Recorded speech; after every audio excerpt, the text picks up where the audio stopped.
Hi friends, അസ്സലാമു അലൈക്കും. Welcome back to our channel. ഇന്ന് നല്ല ടേസ്റ്റി ആയിട്ടുള്ള അടിപൊളി നട്ടി ബബിൾ കേക്കിൻ്റെ റെസിപ്പി ആയിട്ടാണ് വന്നിട്ടുള്ളത്. സിമ്പിളായിട്ട് ചെയ്തെടുക്കാൻ പറ്റിയിട്ടുള്ളൊരു കേക്കാണ് ഇത്. ബൂസ്റ്റും പൊടിയും നട്ട്സും ചോക്ലേറ്റ് ക്യൂബ്സും ഒക്കെ ചേർത്തിട്ട് തയ്യാറാക്കിയെടുക്കുന്ന സിമ്പിൾ കേക്കാണ്. ഞാൻ ഇവിടെ പ്രിപ്പയർ ചെയ്യുന്നത് ഒരു 1 kgൻ്റെയാണ്. ഒരു ചെറിയൊരു ഫങ്ഷനിലൊക്കെ നമുക്ക് തയ്യാറാക്കിയെടുക്കാം. കേക്ക് തയ്യാറാക്കിയെടുക്കുന്നതിൻ്റെ ഫസ്റ്റായിട്ട് ചെയ്യേണ്ടത്, കേക്ക് ഏതിലാണോ ബേക്ക് ചെയ്യുന്നത് ആ പാത്രം നന്നായിട്ട് ഓയിൽ സ്പ്രെഡ് ചെയ്ത് കൊടുക്കണം. ഞാനിവിടെ കുക്കറാണ് എടുത്തിട്ടുള്ളത്. അപ്പോൾ കുക്കറിൽ ഓയിൽ സ്പ്രെഡ് ചെയ്ത് കൊടുക്കാം. ഓയിലോ അല്ലെങ്കിൽ ബട്ടറോ സ്പ്രെഡ് ചെയ്ത് കൊടുക്കാം. ജസ്റ്റ് മതി, കൂടുതൽ ഓയിലൊന്നും ആവശ്യമില്ല. ഫസ്റ്റ് നമുക്ക് ഡ്രൈ ഇൻഗ്രീഡിയൻസ് ഒക്കെ ഒന്ന് അരിച്ചെടുക്കണം. അപ്പോൾ ഒരു അരിപ്പയിലേക്ക് 250 ml ഒരു കപ്പ് മൈദയാണ് ചേർത്ത് കൊടുക്കുന്നത്. ഇതിൽ നിന്ന് 2 ടീസ്പൂണോളം മൈദ എടുത്തിട്ട് ഇതിലേക്ക് 2 ടീസ്പൂണോളം ബൂസ്റ്റ് പൊടിയാണ് ചേർത്ത് കൊടുക്കുന്നത്. ഇനി ഇതിലേക്ക് 1/4 teaspoon baking powder, 1/4 teaspoon baking soda, ആവശ്യത്തിന് ഉപ്പും ചേർത്ത് നന്നായിട്ടൊന്ന് അരിപ്പയിൽ അരിച്ചെടുക്കണം. ഡ്രൈ ഇൻഗ്രീഡിയൻസ് നന്നായി അരിച്ചെടുത്തതിന് ശേഷം ഇതിൻ്റെ അടിഭാഗത്തായിട്ട് ബൂസ്റ്റിൻ്റെ ചെറിയ കട്ടകളൊക്കെ ഉണ്ടാവും. അത് പഞ്ചസാര പൊടിച്ചെടുക്കുമ്പോൾ അതിൻ്റെ കൂടെ പൊടിച്ചെടുത്താൽ മതി. അത് വേസ്റ്റാക്കി കളയേണ്ട ആവശ്യമില്ല. 3 തവണമെങ്കിലും നമ്മുടെ ഡ്രൈ ഇൻഗ്രീഡിയൻസ് അരിച്ചെടുക്കണം. എന്നാലേ നമ്മുടെ കേക്ക് നല്ല സോഫ്റ്റായിട്ട് നല്ല പെർഫെക്റ്റ് കേക്കായിട്ട് കിട്ടുള്ളൂ. ഇൻഗ്രീഡിയൻസ് അരിച്ചെടുത്തതിന് ശേഷം മാറ്റി വെക്കാം. ഇനി നമുക്ക് മുട്ടയൊന്ന് ബീറ്റ് ചെയ്തെടുക്കണം. മുട്ട ബീറ്റ് ചെയ്യാൻ വേണ്ടിയിട്ട് 4 മുട്ടയാണ് എടുത്തിട്ടുള്ളത്. നിങ്ങൾക്ക് സെപ്പറേറ്റായിട്ടും മുട്ട ബീറ്റ് ചെയ്തെടുക്കാം. ഞാൻ രണ്ടും ഒരുമിച്ചാണ് ബീറ്റ് ചെയ്തെടുക്കുന്നത്.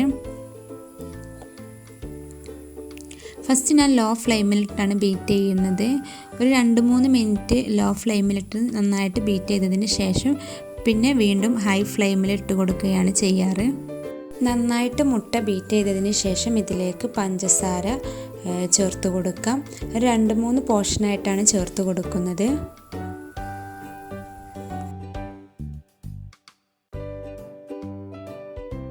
മുട്ട നന്നായി ബീറ്റ് ചെയ്തതിന് ശേഷം ഞാൻ ബൗളൊന്ന് മാറ്റി കൊടുത്തിട്ടുണ്ട്. നമ്മൾ ഫസ്റ്റ് ബീറ്റ് ചെയ്യാനെടുത്ത ബൗൾ കുറച്ച് ചെറുതായിരുന്നു. അപ്പോൾ ഇനി ഡ്രൈ ഇൻഗ്രീഡിയൻസ് ഒക്കെ ചേർക്കുമ്പോൾ മിക്സ് ചെയ്യാൻ കുറച്ച് ബുദ്ധിമുട്ടായിരിക്കും.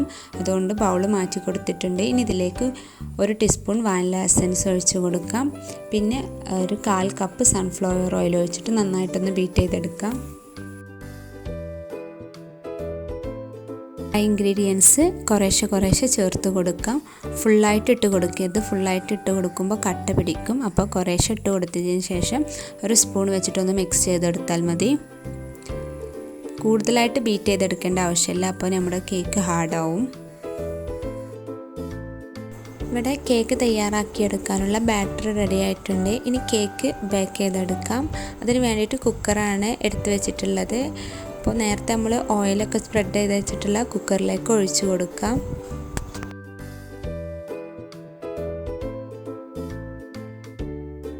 ഇനി കേക്ക് ബേക്ക് ചെയ്തെടുക്കാം.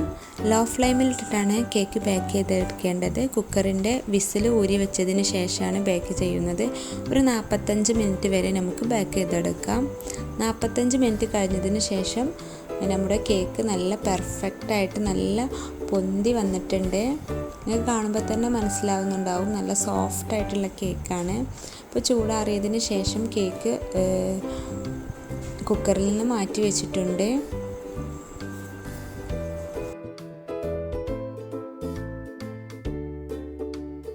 നല്ല സോഫ്റ്റായിട്ടുള്ള കേക്കാണ്. നമ്മൾ തൊട്ട് നോക്കുമ്പോഴേ തന്നെ നമുക്ക് മനസ്സിലാവുണ്ടാവും കേക്കിൻ്റെ സോഫ്റ്റ്നെസ്സൊക്കെ. കേക്ക് ഐസിങ് ചെയ്തെടുക്കാൻ വേണ്ടിയിട്ട് 3 ലെയറായിട്ട് കട്ട് ചെയ്തെടുക്കാം.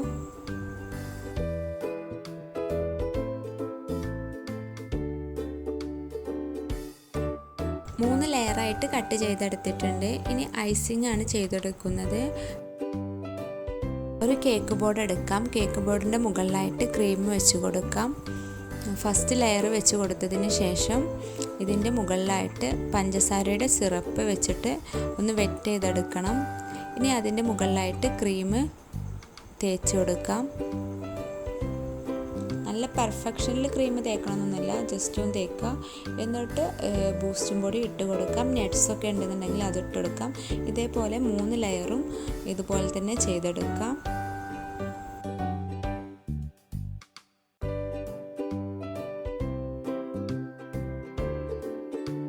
കേക്ക് ഫുള്ളായിട്ട് ഐസിങ് ചെയ്തെടുത്തിട്ടുണ്ട്. ഇനി ഇതിൻ്റെ സൈഡ് ഭാഗത്തൊക്കെ ആയിട്ട് നട്ട്സാണ് ഇട്ട് കൊടുക്കുന്നത്. നമുക്ക് ഇഷ്ടമുള്ള ഏത് നട്ട്സാണ് ഉപയോഗിക്കാം. ഏത് നട്ട്സാണ് നമ്മുടെ കയ്യിൽ അവൈലബിൾ ആയിട്ടുള്ളത് ആ നട്ട്സൊക്കെ യൂസ് ചെയ്യാം. നട്ട്സായിട്ട് ബദാം, കാഷ്നട്ട്, പീനട്ട് ഏത് നട്ട്സ് വേണമെങ്കിലും നിങ്ങൾക്ക് യൂസ് ചെയ്യാം. ഡാർക്ക് ചോക്ലേറ്റിൻ്റെ ക്യൂബ്സാണ് സൈഡിലൊക്കെ ഇട്ട് കൊടുത്തിട്ടുള്ളത് ഡെക്കറേഷന് വേണ്ടിയിട്ട്.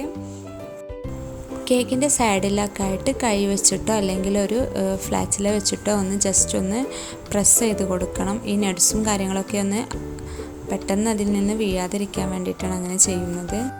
ഇനി വൈറ്റ് ചോക്ലേറ്റ് മെൽറ്റ് ചെയ്തിട്ട് പൈപ്പിംഗ് ബാഗിലാക്കിയിട്ട് ഇതുപോലെ ചെയ്തെടുക്കാം.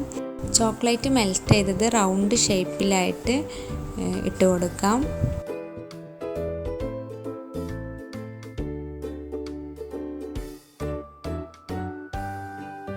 കുറച്ച് ബിഗ് റൗണ്ട് ഷേപ്പും സ്മോൾ റൗണ്ട് ഷേപ്പും ഒക്കെ ആയിട്ടാണ് വരച്ച് കൊടുത്തിട്ടുള്ളത്. പിന്നെ ഡോട്ട്സൊക്കെ ആയിട്ട് ഇട്ട് കൊടുക്കാം. ഇനി കേക്കിൻ്റെ മുകളിലായിട്ട് ബൂസ്റ്റ് പൊടി സ്പ്രെഡ് ചെയ്ത് കൊടുക്കാം. ഒരു അരിപ്പ വെച്ചിട്ട് ജസ്റ്റ് ഒന്ന് സ്പ്രെഡ് ചെയ്ത് കൊടുക്കാം. പിന്നെ ഇതിൻ്റെ അടിഭാഗത്തായിട്ട് കേക്കിൻ്റെ അടിയിലായിട്ട് ഞാൻ ഡെക്കറേറ്റ് ചെയ്തെടുക്കുന്നുണ്ട് ക്രീം വെച്ചിട്ട്. നിങ്ങൾക്ക് ഇഷ്ടമുള്ള ഡിസൈന് വരച്ചു കൊടുക്കാം. അപ്പോൾ നമ്മുടെ നട്ടി ബബിൾ കേക്ക് ഇവിടെ തയ്യാറായിട്ടുണ്ട്. നല്ല ടേസ്റ്റി ആയിട്ടുള്ള അടിപൊളി കേക്കാണ്. എല്ലാവരും ട്രൈ ചെയ്ത് നോക്കണം. ഇതുവരെ ഈ ചാനൽ സബ്സ്ക്രൈബ് ചെയ്യാത്ത കൂട്ടുകാരുണ്ടെങ്കിൽ സബ്സ്ക്രൈബ് ചെയ്യുക. വീഡിയോ നിങ്ങൾക്ക് ഇഷ്ടമായിട്ടുണ്ടെങ്കിൽ ലൈക്ക് ചെയ്യാനും ഇഷ്ടമായിട്ടില്ലെങ്കിൽ ഡിസ്ലൈക്ക് ചെയ്യാനും മറക്കരുത്. അടുത്ത നല്ലൊരു വീഡിയോയുമായി കാണാം. ബൈ.